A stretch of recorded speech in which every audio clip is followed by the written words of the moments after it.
Hola y sean bienvenidos a Locuendo Paranormal. El tema de hoy es la Ouija. Comencemos. La palabra Ouija parece venir de una mezcla germano-francesa que nos da el propio término a definir. Oui, sí, y ja, sí, son dos términos análogos en sus correspondientes idiomas, y no es más que una rotunda afirmación, de ahí viene su nombre. La Ouija es un tablero en el que se encuentran grabados y representados todos los caracteres del alfabeto, los números de 0 a 9 y en un lugar preferente el sí y el no. Este es el tablero básico con el que se suele practicar la Ouija en nuestra sociedad y cultura. Obviamente todo está sujeto a modificaciones y otros practicantes añaden frases para acortar el tiempo de formación del mensaje y hacer la sesión más rápida. Como guía se utiliza una tablilla, planchete, acabada en punta o flecha, una arandela o cualquier otro artefacto que pueda cumplir una función señaladora. La Ouija más popular es aquella que se practica en nuestra propia casa, dibujada sobre un papel y como planchete o tablilla se utiliza un vaso.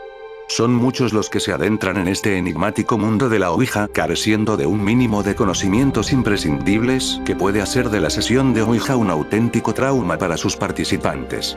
Practicar la Ouija puede llegar a ser muy peligroso si la sesión no es orientada por un experto y conocedor en la materia que calme los ánimos y la excitación de los concurrentes. Las sesiones de Ouija se practican normalmente en lugares muy tranquilos alrededor de una mesa y con un mínimo de 4 participantes, lo cual no implica una norma general. Usualmente se elige una habitación tranquila, no obstante, los más osados prefieren practicarla en lugares abandonados, cementerios y otros tétricos lugares que creen ambiente. Los participantes deben de concurrir a las sesiones de Ouija con un mínimo de seguridad y confianza, no deben acudir con miedo y tomarse la sesión como un pasatiempo más. Dejarse dominar por el supuesto contacto puede traer graves consecuencias.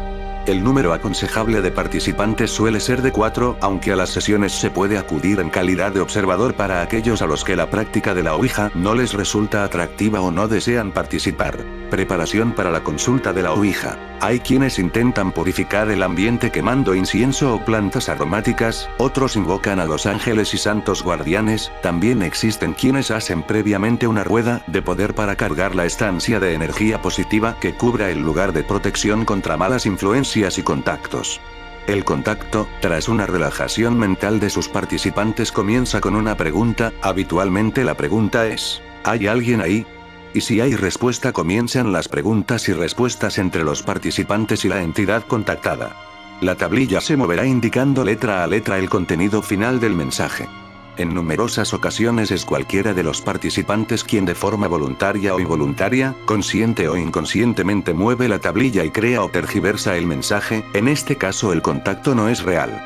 Conviene confeccionar un diario de incidencias de nuestras sesiones de Ouija para recurrir a él en caso de duda o si contactamos con diferentes entidades. Lo ideal y recomendado es tener siempre una persona experta en este tipo de vía de contacto, de lo contrario puede resultar peligroso. Veracidad de los mensajes recibidos con la Ouija. Algunas personas se refieren a la Ouija como el tablero maldito, otras hablan de fraudes, y se cuentan historias de la Ouija, buenas y malas, casi siempre con el temor como telón de fondo. Existen una gran variedad de historias relativas a la leyenda negra de la Ouija, historias que han sembrado temor y creado miedos psicológicos entre sus participantes, miedos que luego se manifiestan de la forma más insospechada. Creer en la veracidad de los mensajes recibidos con la Ouija es una cuestión de fe ciega. Cierto es que en muchas ocasiones, la entidad contactada parece conocernos bastante bien, también es posible, y sucede en muchos casos, que la entidad contactada sea en realidad uno de los participantes a la sesión. La Ouija no debe tomarse a broma, aunque se asista a ella como un juego, siempre es mejor asistir mentalizados de que se trata de un juego, que con una elevada dosis de temor y miedo. En estos casos la propia sugestión hace que la ficción se convierta en dura realidad. En las sesiones de Ouija se suele contactar con diferentes entidades, unas dicen ser espíritus desencarnados que tratan de comunicar algo a sus familiares, otras dicen ser entidades extraterrestres con claro contenido ecologista pacificadora, y en otras el contactado es una entidad de otra dimensión.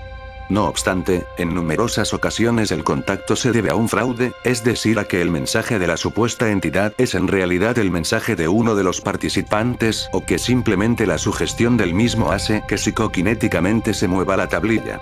Menos interesante es la que justifica el movimiento de la tablilla atribuyéndolos a los ángeles o a los demonios. Sea real o no, el tema es apasionante e interesante. Hasta aquí el video. Si te gustó, dale me gusta, comenta, comparte y suscríbete si aún no lo has hecho. Gracias por mirar, nos vemos en la próxima.